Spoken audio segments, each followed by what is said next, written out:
31 night নিয়ে কেউ যদি পোস্ট করে, যেটা 31 নাইট, আমি আগামীকাল 1 জানুয়ারি, আজ 31 নাইট, এটা মুসলমানের জন্য হারাম, এই কথাটা বলে যদি স্ট্যাটাস দেয় সেটাও নাজায়েজ, অবৈধ। ইনস্টাগ্রামে বা ফেসবুকে কেউ যদি বলে যে এই 2025 সালটা আমাদের তো কেটে গেল, আগামী 26 সাল যাতে আরো সুন্দর কাটে, ইবাদত করতে পারি, এই কথাটাও লিখে যদি কেউ ছাড়ে সেটাও অবৈধ, নাজায়েজ কথা হবে। কারণ ইসলামে বছর শেষ হয় জিলহজ মাস দিয়ে, আর বছর শুরু হয় মুহররম মাস দিয়ে। তুমি জিলহজ মাসের 30 তারিখ রাতের বেলা তুমি তো পোস্ট করতে পারো যে আগামীকাল 1 মুহররম, একটি বছর কেটে গেল, না জানি আমাদের জীবন থেকে একটি বছর পার হয়ে গেল, কতটা আল্লাহকে ডেকেছি, রসুলের আনুগত্য করতে পেরেছি, এটা না করে তুমি মুহররমকে সেলিব্রিটি করে বলতে পারতে যে আগামী একটা বছর যেন আমার জন্য সুন্দর কাটে, আল্লাহর ইবাদত করতে পারি, আল্লাহওয়ালা হতে পারি। আপনি কেন 26 সালকে বরণ করবেন? যে কোনো কায়দায় যদি আপনি 26 সালকে স্বাগতম দেন, কোনো বন্ধু যদি ইনস্টাগ্রামে, ফেসবুকে এবং হোয়াটসঅ্যাপে তার বন্ধুকে হ্যাপি নিউ ইয়ার বলে, সেটাও অবৈধ, নাজায়েজ, এটাও বলতে পারবেন না, এটাও বলা অবৈধ, নাজায়েজ। কোন আলেমও যদি বলে যে 2025 সালটা কেটেছে, 26 সালটা যেন ভালো, এটাও অবৈধ, নাজায়েজ। সুতরাং খুব সাবধানে, এটা নিয়ে আমাদের কোনো মাথামাথি নাই। যারা এই কাজটা করবে, একদল যুবক আছে, তাদের একটা ছোট্ট জানুয়ারি মাস নাম কেন হয়েছিল ইতিপূর্বে বলেছি, তারপরে ছোট্ট করে বলছি। তাদের একটা দেবতা ছিল যার নাম জানুস দেবতা। এই জানুস দেবতার 2টো মাথা ছিল। আপনি গুগলে সার্চ করবেন, জানুস বলে সার্চ করবেন, এই জানুস দেবতার 2টো মাথা, একটা সামনে একটা পিছনে, 2টো মুখ আছে, একটা মাথা 2টো মুখ আছে।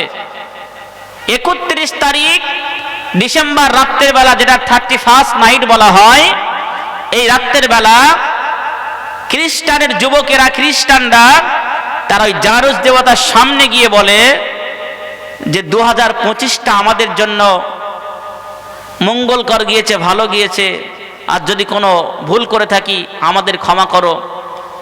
যেই 59 থেকে 60 হবে, 12টা যেই বাজবে, ওরা সামনের মুখে চলে যাবে, গিয়ে বলবে দেবতা 2026 সালটা আমাদের যেন ভালো যায়, ভালো খেতে পারি, ভালো পড়তে পারি, ভালো দিন কাটাতে পারি, এই আশীর্বাদ আপনি আমাদের জন্য করেন।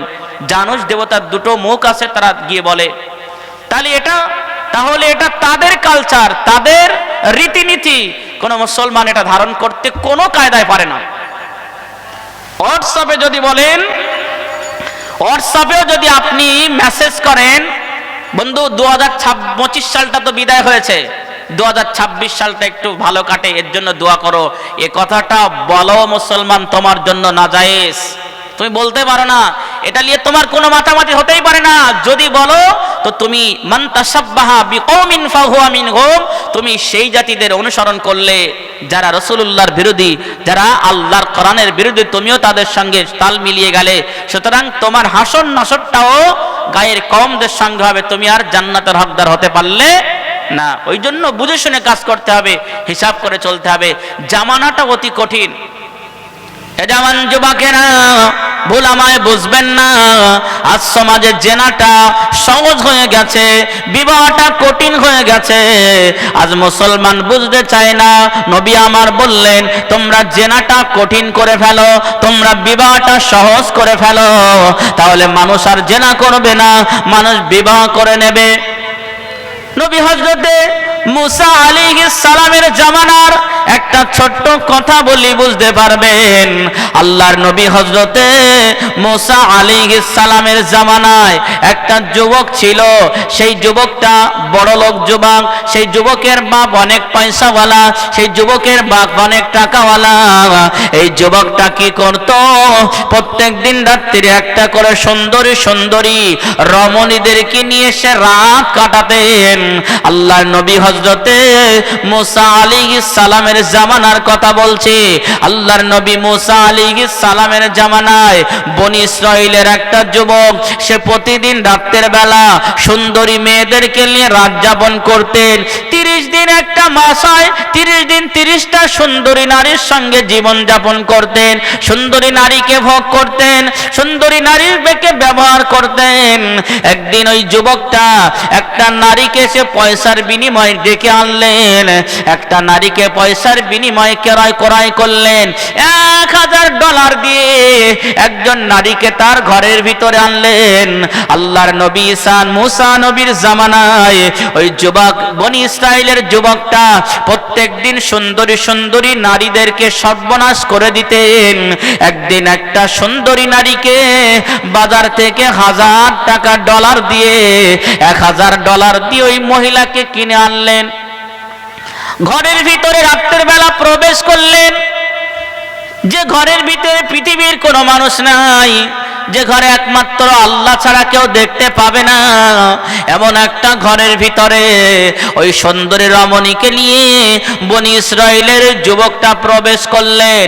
বনি ইসরাইলের যুবকটা ঘরের দরজা লাগিয়ে দিলেন, যেই দরজার সিটকিনিটা তুলে দিলেন, এই সুন্দরী রমণীটার চোখ দিয়ে টপ টপ টপ টপ করে পানি ঝরতে আরম্ভ হয়ে গেল। যুবক তখন বললেন, ওই যুবকটা বললেন, আমার জীবনে কত নারীর সঙ্গে আমি সময় কাটিয়েছি, আমার জীবনে কত সুন্দরী মেয়ের সঙ্গে সময় কাটিয়েছি, তাদের সঙ্গে আমি মধুর মিলন করেছি, কিন্তু আজও পর্যন্ত কোনো মহিলা, কোনো নারী এমন করে কাঁদে নাই। তুমি কেন এমন করে কাঁদো, আমাকে একটিবার বলো। যুবকের কথা শুনে ওই মহিলা, ওই সুন্দরী রমণী, ওই তরুণীটা বলেছিলেন, আমি কি আপনাকে একটা কথা বলতে পারি? যুবকটা বলেছিলেন, বলো। ওই সময় তরুণীটা বলেছিলেন, হে যুবক, হে বনি ইসরাইলের যুবক, তোমার কি মনে হয় এই ঘরের ভিতরে আমরা দুজন ছাড়া আর কেউ আছে? যুবক বলেছিল, না, মনে হয় না, দুজন ছাড়া আর কেউ নেই। মহিলাটা বলেছিলেন, ওই সুন্দরী রমণীটা বলেছিলেন, ওগো যুবক, শুনে রেখে দাও, এই ঘরে দুজন ছাড়া পৃথিবীর কোনো মানুষ নাই। তবে এই ঘরে দুজন ছাড়া কেউ না থাকলেও, আমাদেরকে কেউ না দেখলেও, আমাদের যিনি স্রষ্টা, আমাদের যিনি স্রষ্টা, আমাদের যিনি সৃষ্টিকারী, আমাদের যিনি আল্লাহ, আমাদেরকে কিন্তু দেখছে। কথা আপনি বিশ্বাস করেন কি করেন না? যুবক কোনো কথা বলছেন না, চুপচাপ ঘরের ভিতরে ওই সুন্দরী রমণীর কথা শুনে যুবক তো অস্থির হয়ে গেলেন, যুবক স্তম্ভ হয়ে গেলেন। যুবকের মনে কোনো বল ফোটে না, যুবকের শরীরও নড়ে না। কিছুক্ষণ পরে ওই যুবক বললেন, হ্যাঁ, অবশ্যই পৃথিবীর কোনো মানুষ না দেখলে আল্লাহ আমাদেরকে দেখছেন। মহিলা আবারও বলার সুযোগ পেয়ে গেলেন। ও সুন্দরী রমণী বলতে লাগেন, ও যুবক ভাই, একটা কথা আমি আপনাকে বলতে চাই। ইতিপূর্বে বহু মহিলার সঙ্গে আপনি সময় দিয়েছেন, বহু সুন্দরী রমণীর সঙ্গে আপনি জীবন যাপন করেছেন, আমারও কোনো অসুবিধা নাই। যেহেতু আপনি আমাকে কিনে এনেছেন, আমার শরীরটা আমি আপনাকে দিয়ে দেব, কিন্তু কয়েকটা কথা আমি আপনার সামনে উপস্থাপন করতে চাই, শুনবেন কি একটু বলেন? যুবক বললেন, কোনো অসুবিধা নাই, বলো। ওই সময় বনি ইসরাইলের যুবকটা বললেন, বলো, আমার কোনো আপত্তি নাই, বলো। ওই রমণী সুন্দরীটা বলেছিলেন, এ বনি ইসরাইলের যুবক, তাহলে পৃথিবীর কোনো মানুষ দেখছে না, আমরা দুইজন নারী পুরুষ একটা ঘরে আছি, আল্লাহ কিন্তু আমাদের দেখছে, আপনি যে দুনিয়া থেকে মারা যাবেন এ কথা বিশ্বাস করেন? যুবক বললেন, হ্যাঁ, ইতিপূর্বে আমার দাদু, তার দাদু, এমনকি আমার বাবাও মারা গেছে, আমি একদিন মারা যাব, কোনো সন্দেহ নাই। ওই রমণী বললেন, হে যুবক, আল্লাহ যেহেতু বলেছেন কুল্লু নাফসিন যায়িকাতুল মাউত, প্রত্যেকটি নফসের স্বাদ গ্রহণ করতে হবে, প্রত্যেকটি নফস মৃত্যুর স্বাদ গ্রহণ করবে, তাহলে আপনিও মারা যাবেন, আমিও মারা যাব, আর মারা যাওয়ার পরে আমাদের জিন্দেগিটা, আসল জিন্দেগি শুরু হবে। আজকের আপনি পৃথিবীর সুন্দরী সুন্দরী নারীদেরকে নিয়ে ধর্ষণ করছেন, সুন্দরী নারীদের যৌবনকে উপভোগ করছেন।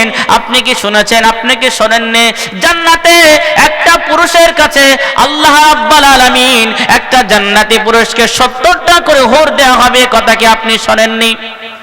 যুবক বললেন, হ্যাঁ শুনেছি। তাহলে পৃথিবীর নারীর প্রতি আপনি এত আকৃষ্ট কেন? পৃথিবীর মহিলাদের প্রতি আপনি এত আকৃষ্ট কেন?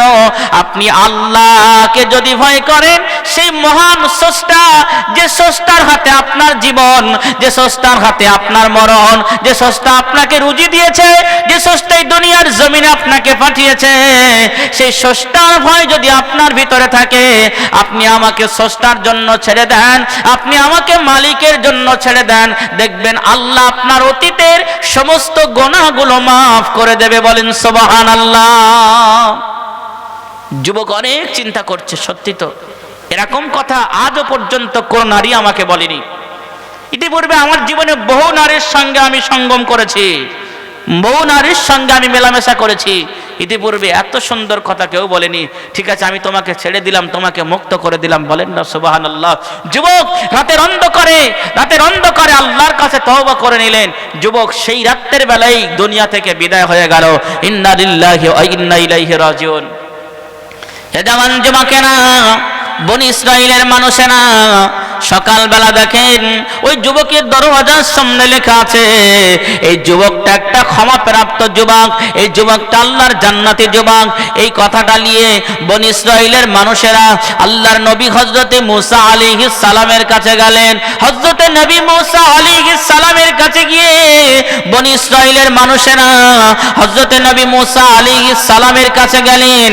বনি ইসরাইলের মানুষেরা গিয়ে বললেন, ওগো আল্লাহর পয়গম্বর, ওই যে যুবকটা ঘরের ভিতরে ছিল, সে সর্বসময় জেনা করত, সে অর্থশালী একটা যুবক, তার বাবা অনেক অর্থশীল মানুষ ছিল, ওই যুবকটা অনেক অর্থশালী ছিল, সে প্রতিনিয়ত জেনা করতেন, সুন্দরী সুন্দরী মেয়েদেরকে নিয়ে, রমণীদেরকে নিয়ে তার ঘরের ভিতরে নিয়ে যেতেন। কিন্তু হঠাৎ করে যুবকটা রাতের বেলা মারা গেল, তার দরজার সামনে লেখা হয়ে গেল সে যুবকটা জান্নাতি ক্ষমাপ্রাপ্ত একজন বান্দা।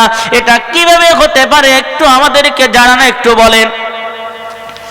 আল্লাহর নবী হযরতে মূসা আলাইহিস সালাম আর দেরি করলেন না, তিনি তোর পাহাড়ে চলে গেলেন। কারণ মূসা নবী আল্লাহর সঙ্গে কথোপকথন করতেন। তিনি তোর পাহাড়ে গেলেন, আল্লাহর সঙ্গে কথা বললেন। ও রব্বুল আলামিন, আল্লাহ একজন জেনাকারী, যে প্রতিনিয়ত সুন্দরী সুন্দরী মেয়েদের সঙ্গে জেনা করতেন, সেই যুবকটা আজ মারা গেছে।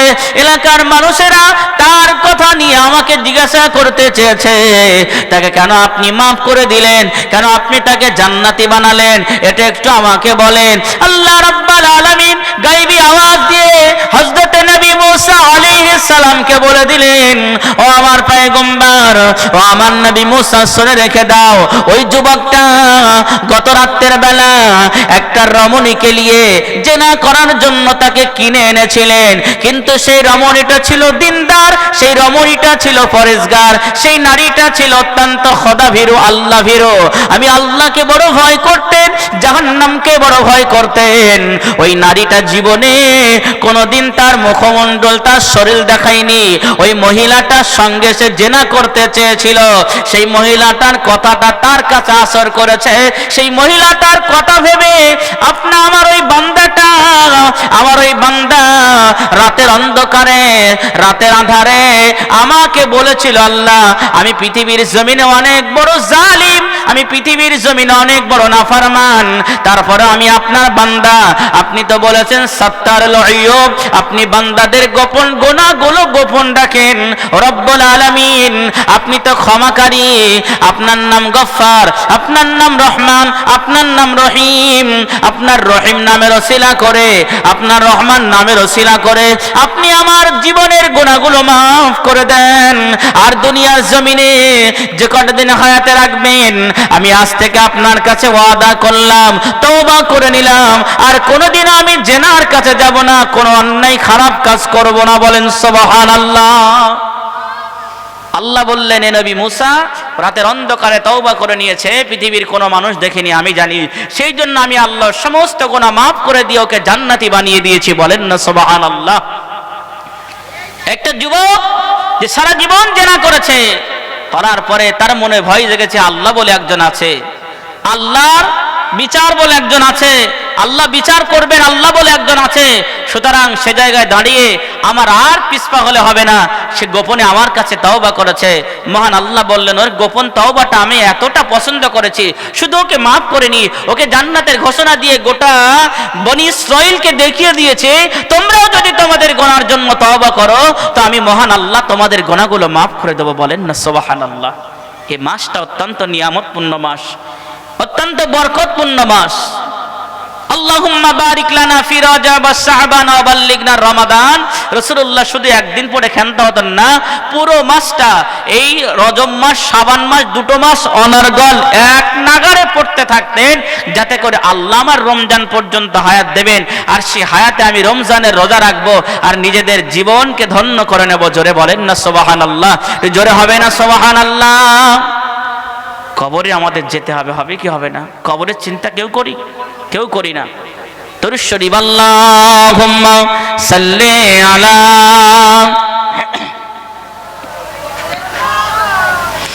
ওয়া আলা আলি সাইয়্যিদিনা।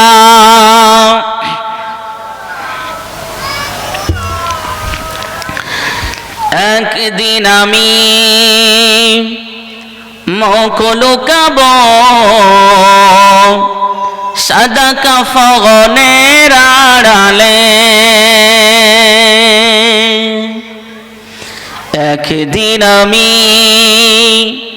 মুখ লুকাবো সাদা কাফনের আড়ালে, আসবো না আর ফিরে কভু, আসবো না আর ফিরে কভু, নয়ন বাড়ি ঝরালে, একদিন আমি মুখ লুকাবো সাদা কাফনের আড়ালে। আমি আপনি একদিন মারা যাব কি যাব না? আমার আত্মীয় স্বজন সবাই কাঁদবে, চোখ দিয়ে পানি ঝরাবে, তারপর আল্লাহকে আমাকে ফেরত দেবে? আর ফেরত দেবে না। তাই কবি সুন্দর ভাষায় বললেন, একদিন আমি মুখ লুকাবো সাদা কাফনের আড়ালে, আসবো না আর ফিরে কভু, আসবো না আর ফিরে কভু, নয়ন বাড়ি ঝরালে, একদিন আমি মুখ লুকাবো সাদা কাফনের আড়ালে। আমার মৃত্যুর খবর শুনে হয়তো বা কাঁদবে পাড়ার লোকজন, কেঁদে কেঁদে বুক ভাসাবে, কেঁদে কেঁদে বুক ভাসাবে, বিদায় দেবেন যারা আপন। এই যাওয়া সেই পারে না রুখতে, সামনে এসে দাঁড়ালে, একদিন আমি মুখ লুকাবো সাদা কাফনের আড়ালে। আল্লাহুম্মা সাল্লি আলা সাইয়্যিদিনা ওয়া আলা আলি সাইয়্যিদিনা। আমার আব্বাজান ভাইরা, পৃথিবীর জমিন থেকে আমরা সবাই চলে যাব, কেউ থাকবো না, কিন্তু যাওয়ার আগে আগে আমাদেরকে আখিরাতের পুঁজি জোগাড় করতে হবে। আল্লাহ রসুল বললেন, আর দুনিয়া ও মাজরাতুল আখিরা, এই দুনিয়াটা হলো আখিরা, এই দুনিয়াটা হলো আখিরাতের পুঁজি জোগাড় করার জায়গা। আপনি 31st নাইট পালন করেছেন, একটা কথা মাথায় রাখবেন, আল্লাহ আপনাকে দুনিয়ায় পাঠিয়েছেন একটা ব্যাগ নিয়ে, সেই ব্যাগটা ভরার জন্য পাঠিয়েছেন। আপনি সারাদিন বাজারে ঘুরে ঘুরে হই হই করে আপনি ব্যাগ না ভরে বাড়ি আসলে আপনার নিজের গিন্নি আপনার প্রতি অসন্তুষ্ট হয়ে যাবে, যাবে কি যাবে না? যে মহান আল্লাহ আপনাকে দয়া করে পৃথিবীতে পাঠিয়েছেন, সেই মহান আল্লাহর জন্য আপনি কি বাজার করেছেন? আপনি আল্লাহকে খুশি করার জন্য কি এমন আমল করেছেন? আল্লাহকে খুশি করার জন্য কি কাজ করেছেন যে দুনিয়া থেকে আপনি হেসে খেলে আনন্দের সহিত চলে যাচ্ছেন? দুনিয়াটা হাসি তামাশার জায়গা না। আর দুনিয়া ও সিজ্জুল লিল মুমিনিন ওয়া জান্নাতুল লিল কাফিরিন। এই দুনিয়াটা হলো মুমিনদের জন্য জাহান্নাম, মুমিনদের জন্য কয়েদখানা, জেলখানা। আর এই দুনিয়াটা হলো কাফেরদের জন্য, অন্য মানুষের জন্য এটা জান্নাত। সুতরাং যারা মুমিন হবে তারা এই দুনিয়াকে জেলখানা মনে করবে, আর যারা কাফির হবে এই দুনিয়া তাদেরকে জান্নাত মনে হবে। আমরা যেহেতু মুমিন, দুনিয়াটা আমাদের আনন্দের জায়গা নাই, আমাদের আনন্দের জায়গা হলো আল্লাহর দয়ার জান্নাত। বলেন না সুবহানাল্লাহ। ওই জন্য যত আনন্দ জান্নাতে গিয়ে করব, তত কষ্ট দুনিয়ার জমিনে করে যাব। আজ দুনিয়ার জমিনে করলে আপনি শুধু আনন্দ করবেন, শুধু নামাজ পড়বেন, রোজা করবেন না। ইয়া আইয়ুহাল্লাযীনা আমানু কু আনফুসাকুম ওয়া আহলিকুম নারা।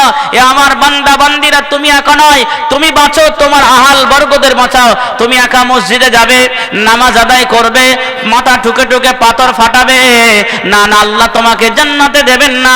কারণ আল্লাহ বললেন, ইয়া আইয়ুহাল্লাযীনা আমানু, হে ঈমানদার গণেরা, কু আনফুসাকুম ওয়া আহলিকুম নারা।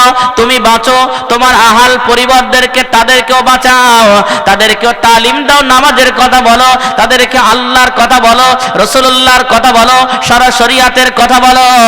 তাদেরকে তোমরা আল্লাহর দিকে নিয়ে এসো, তাদেরকে তোমরা মসজিদমুখী করো, ঘরে তালিমের ব্যবস্থা করো, মা বোনদেরকে শরীয়তের গণ্ডির ভিতরে নিয়ে এসো, তাদের ভিতরে শরীয়তের শিক্ষা দাও, তাদের ভিতরে ইসলামের জ্ঞান দাও।